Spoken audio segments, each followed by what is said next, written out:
Oi, eu sou a Sofia e eu tô aqui para apresentar para vocês o novo módulo do Telecurso 2000 Profissionalizante. É Metrologia, que é a ciência das medidas e das medições. Nesse módulo, você vai entender a importância das medidas para a mecânica. E aqui no meu laboratório, eu vou ter a ajuda do Caio, que é o estagiário que vocês já conhecem. É isso aí. Vim fazer um estágio aqui com a Sofia, que é uma ótima técnica em metrologia. E a metrologia é muito importante para a mecânica, porque ela garante o processo de fabricação, cuida dos instrumentos e ela indica os métodos de medição. Nossa, Sofia, eu achei que isso aí fosse mais simples. Tudo isso é para buscar qualidade e garantir uma intercambiabilidade de peças. E peraí, agora eu não entendi nada. Explica isso aí direito, vai. É o seguinte, imagina um carro importado rodando no Brasil e que de repente ele precise de um pistão novo. Se as medidas do pistão fabricado no Brasil não estiverem corretas, ou o pistão não entra no cilindro estrangeiro, ou então fica folgado, prejudicando o bom funcionamento do motor, não é isso? Exatamente. A metrologia existe para garantir que o pistão fabricado aqui possa substituir o original e trabalhar perfeitamente ajustado ao cilindro produzido no país de origem. E para que essa qualidade seja atingida, é necessário o uso de instrumentos de medidas. Esse é o tema do nosso módulo.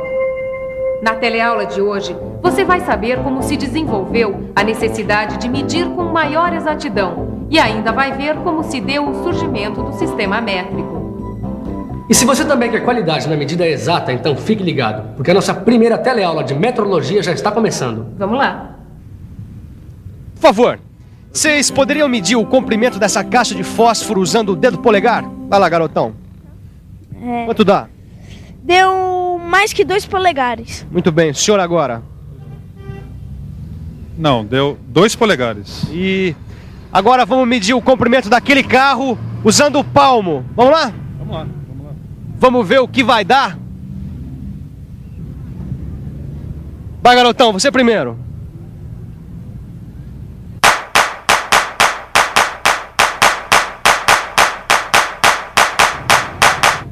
Quanto deu? 25 palmos.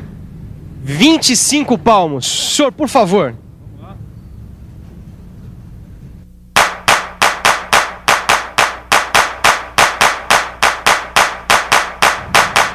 E aí, senhor, quanto deu? Deu 18 palmos. 18 palmos. Agora, para terminar, vamos medir aquela calçada ali com os pés. Vamos lá. Então, nós vamos medir essa calçada daquela ponta até aquela. Garota, é com você.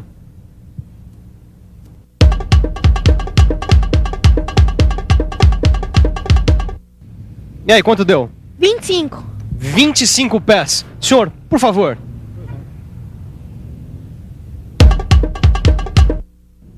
Quanto deu? Para mim, a largura da calçada deu 19 pés. 19 pés. Como você está vendo, medir desse jeito não é prático, nem tão pouco preciso. Só que era assim que o homem fazia até há bem pouco tempo atrás. Ele usava o próprio corpo humano como padrão. Foi assim que surgiram a polegada, o palmo, o pé, a jarda, a braça e o passo. Polegada, palmo, o nosso pé, jarda, essa é a braça e o passo. Tá aí. Gostei, Silvano. Olha só, Tito. Nesse livro aqui está escrito que nos séculos XV e XVI, os padrões mais usados na Inglaterra para medir o comprimento eram a polegada, o pé, a jarda e a milha. E o mais interessante é que alguns desses padrões são utilizados até hoje. Nós podemos encontrar aí os correspondentes deles em centímetros. Tô vendo aqui sim, ó. Uma polegada é igual a 2 centímetros, 54 centésimos de centímetro. Um pé é igual a 30 centímetros, 48 centésimos de centímetros. E uma jarda é igual a 91 centímetros, 44 centésimos de centímetros. Titão, olha aqui uma coisa. Mas o que é isso, Silva? A Bíblia? A gente vai rezar agora? Mas que rezar, Titão. Eu estou querendo te mostrar que a preocupação do homem com as medidas é muito antiga. Tão antiga que aqui na Bíblia nós vamos encontrar o primeiro registro de uma medida definida. Não, mas por que foi aparecer uma medida aí na Bíblia? Por causa da construção da arca. O Criador mandou que Noé construísse uma arca com certas dimensões, usando como padrão o côvado. O côvado equivale a 3 palmos, o que dá mais ou menos 66 centímetros. Mais ou menos 66 centímetros? Isso é na medida que se apresenta, Sofia? Olha, como cada corpo é diferente do outro, então as medidas deviam variar demais, né? Isso que você está falando, Caio, tem a ver com a padronização. Se a medida do corpo varia de uma pessoa para outra, não existe uma medida oficial. Pois é. Tu já imaginaste como é que seria a mecânica sem medidas padronizadas? Isso nem dá para imaginar. Pois é. Os antigos já tinham percebido isso e, de alguma maneira, eles buscaram um jeito de encontrar essa padronização. Por isso, todas essas unidades eram baseadas no corpo do rei e tinham de ser respeitadas por quem realizasse medições naquele reino. O problema é que, se o rei morresse, mudavam todas as medidas, né? Para evitar problemas assim, os antigos egípcios criaram um padrão único para a medida deles, que era o cúbito. O cúbito era igual à distância do cotovelo à ponta do dedo médio. Mas de novo o corpo como referência? Só que, desta vez, ao invés do corpo, eles utilizaram barras de pedra com o mesmo comprimento em suas medições. Foi aí que surgiu o cúbito padrão. O problema é que o cúbito padrão em barra de pedra não era um instrumento muito prático para ser usado numa construção. Por isso, foram gravados comprimentos equivalentes ao cúbito padrão nas paredes dos principais templos egípcios. Assim, cada um podia conferir periodicamente o tamanho da sua barra e ficava mais fácil construir uma pirâmide. E foi exatamente o que os franceses fizeram com a toesa no século XVII. Toesa era a unidade de medida linear usada na França. Olha, esse livro aqui conta que eles materializaram a toesa em uma barra de ferro com 2 pinos nas extremidades e chumbaram essa barra na parte externa do Grand Châtelet, em Paris. Ah, pelo jeito assim, ficava à disposição de quem quisesse aferir os seus instrumentos. Mas, Silva, quanto é que valia uma toesa? A toesa equivalia a 6 pés, o que dá mais ou menos 182 centímetros e 9 décimos de centímetro. Pelo jeito, desde aquela época, os franceses sacaram a importância de se ter uma medida padrão. Aí pegaram e chumbaram a barra na parede. Pois é, e nem assim eles resolveram o problema. É que o material se desgastava com o passar do tempo e o padrão teve que ser refeito. E para que não fosse mais preciso refazer esse padrão, com o tempo surgiu um movimento procurando criar uma unidade natural. Como assim natural? O que se queria era adotar uma unidade que fosse encontrada na natureza e facilmente copiada, criando assim um padrão de medida. Tá mais do que na hora de parar com essa história de copiar as medidas do corpo humano, né? Mas eles queriam também que essa unidade natural, ela tivesse os seus submúltiplos estabelecidos segundo o sistema decimal. E esse sistema, ele foi inventado pelos hindus 4 séculos antes de Cristo. E qual foi a unidade natural encontrada? Ficou acertado que a nova unidade deveria ser igual à 10ª milionésima parte de 1/4 de meridiano terrestre. Essa nova unidade foi chamada de metro. A palavra metro vem do termo grego metron, que significa medir.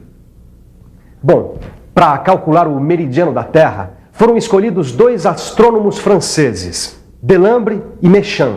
Utilizando a toesa como unidade, eles mediram a distância entre Dunkerque e Montjuïc, perto de Barcelona. Bom, a partir daí foram feitos cálculos e chegou-se a uma distância. Essa distância foi materializada numa barra de platina com secção retangular, parecida com essa daqui, que tem 4,05 por 25 por 1000 milímetros. O comprimento dessa barra de platina corresponde ao comprimento da unidade padrão metro. Esse metro materializado passou a ser chamado de metro dos arquivos. Só que com o desenvolvimento da ciência, verificou-se que uma medição mais precisa do meridiano da Terra iria dar num metro um pouco diferente. Assim, a primeira definição foi substituída por uma segunda definição. De acordo com essa nova definição, o metro é a distância entre as 2 extremidades da barra de platina depositada sobre os seus pontos de mínima flexão a uma temperatura de 0 graus Celsius. Naquela época, escolheu-se essa temperatura porque ela era mais fácil de ser alcançada pelo derretimento do gelo. Só que essa segunda definição do metro também não foi a definitiva. Como o avanço científico provocou exigências tecnológicas maiores, logo viram que o metro dos arquivos apresentava alguns inconvenientes. Que tipo de inconveniente, Silva? Eu li outro dia que o paralelismo das faces não era perfeito. E, além disso, o material era relativamente mole, poderia se desgastar. E a barra também não era rígida o bastante. E aí, o que fizeram para resolver isso? Bom, para aperfeiçoar o sistema, eles fizeram um outro padrão que recebeu seção transversal em X para ter maior estabilidade. Uma adição de 10% de irídio para tornar seu material mais durável. E também 2 traços em seu plano neutro para tornar a medida mais perfeita.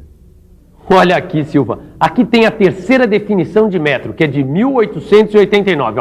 Está escrito assim: o metro é a distância entre os eixos de 2 traços principais marcados na superfície neutra do padrão internacional depositado no Bureau International de Poids et Mesures, na temperatura de 0 graus Celsius e sob uma pressão atmosférica de 760 milímetros de mercúrio e apoiado sobre os seus pontos de mínima flexão. Ufa! Como você viu, Titão, naquela época a temperatura de 0 graus Celsius continuava servindo para definir o padrão de metro. Bom, e hoje em dia, essa temperatura continua servindo como referência? Hoje em dia, a temperatura de referência para calibração de instrumentos é de 20 graus Celsius. É nessa temperatura que o metro utilizado em laboratório de metrologia, ele tem o mesmo comprimento do padrão encontrado em Sèvres, na temperatura de 0 graus Celsius. E como o 0 grau continua servindo como referência, então parece que finalmente chegaram a uma definição de metro, né? Não é bem assim, Caio. A partir de 1889 ocorreram outras modificações. Hoje o padrão em vigor no Brasil, ele é recomendado pelo Inmetro e é baseado na velocidade da luz. Na velocidade da luz? Nossa! Vem cá, o que é Inmetro, hein? Inmetro é o Instituto Nacional de Metrologia, Normalização e Qualidade Industrial. Ele é um órgão muito importante para a mecânica. E adotou o metro como sendo o comprimento do trajeto percorrido pela luz no vácuo, durante o intervalo de tempo de 1, dividido por 299.792.458 avos do segundo. Só que todas essas definições, elas apenas estabeleceram com uma maior exatidão o valor de uma mesma unidade que é o metro. Mas para que tanta exatidão, Sofia? Ora, porque a metalmecânica trabalha com tolerância mínima. Tolerância, diferença máxima admitida entre um valor especificado e obtido. Margem especificada como admissível para o erro em uma medida ou para discrepância em relação a um padrão. Para o pedreiro que construiu esse prédio, essa margem especificada como admissível, ou seja, a tolerância, pode se dar em centímetro. Já o marceneiro que fez esse móvel trabalha com uma tolerância em milímetro, que é 10 vezes menor que o centímetro. Agora, para o profissional de metalmecânica, essa tolerância tem que se dar em micron, que é 1000 vezes menor que o milímetro. Essa relação entre essas e outras unidades derivadas do metro, você encontra descrita no seu livro de estudo. A correta medição em todo o processo de fabricação é fundamental para se conseguir qualidade. E para que a medição seja de fato correta, é importante que o instrumento de medir esteja calibrado. Agora, tão importante quanto calibrar os seus instrumentos é revisar tudo que a gente aprendeu até agora. Vamos lá? E atenção, se liga aí que é hora da revisão. Nesta primeira teleaula do módulo de metrologia, você aprendeu que antigamente as medidas se baseavam no corpo humano e que mais tarde foi adotada uma unidade natural que podia ser facilmente copiada. Essa unidade foi chamada de metro e recebeu diversas definições, como você pôde acompanhar. Na próxima teleaula, você já vai aprender a usar os instrumentos básicos da metrologia. Enquanto isso, faça os exercícios no seu livro de estudos. E até a próxima teleaula. Tchau. Tchau, tchau.